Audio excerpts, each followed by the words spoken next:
ক্যালেন্ডারের পাতায় শ্রাবণ মাস, বাইরে ঝমঝমিয়ে বৃষ্টি।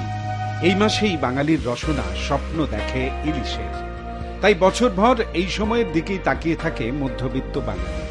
ইলশে গুড়ি বৃষ্টি গায়ে পড়লেই নাকি ইলিশের স্বাদ কয়েক গুণ বেড়ে যায়। কিন্তু ইলিশের স্বাদ এবার কতটা বাড়লো তার বোঝা হচ্ছে কই। ইলিশের দিকে তাকালেই এখন চোখে ছ্যাঁকা লাগার জোগাড়।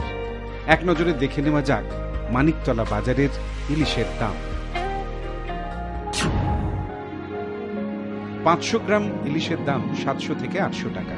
800 গ্রাম ইলিশের দাম 1000 থেকে 1200 টাকা। 1 কেজি ইলিশের দাম 1500 থেকে 1600 টাকা। বিক্রেতাদের মতে এবার যোগান কম থাকায় চড়া দামে বিকোচ্ছে ইলিশ, তাই ক্রেতার সংখ্যাও কমেছে। এই সময় যে হারে বিক্রি হয় বা যে হারে আমদানি থাকে তার 20%ও নেই।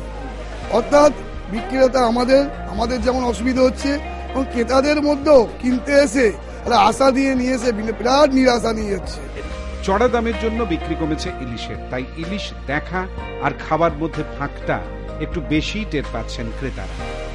যে ইলিশটা আগে আমি 1 থেকে 1 কিলো 300-400 যে দাম ছিল সেই যে দামটা ছিল, এখন যে জোড়া ইলিশ কিনলাম 800-900 সাইজ ওজনের একই দাম। মানে হিসাব মতো আগের যে দামটা ছিল এই বন্যা পরিস্থিতির জন্য বলতে পারেন বা আমদানি রপ্তানি এই ব্যাপারটা তো আমরা বুঝবো না, কিন্তু দামটা যথারীতি বেড়েছে ইলিশের।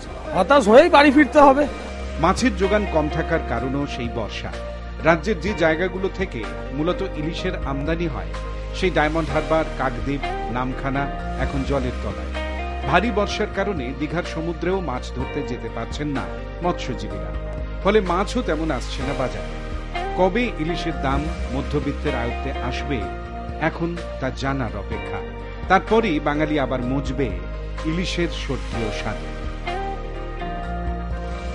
একদিকে একটানা বৃষ্টি এবং তার পাশাপাশি যোগানের ঘাটতি, এই দুয়ে মিলিয়ে ইলিশের দাম আকাশ ছোঁয়া।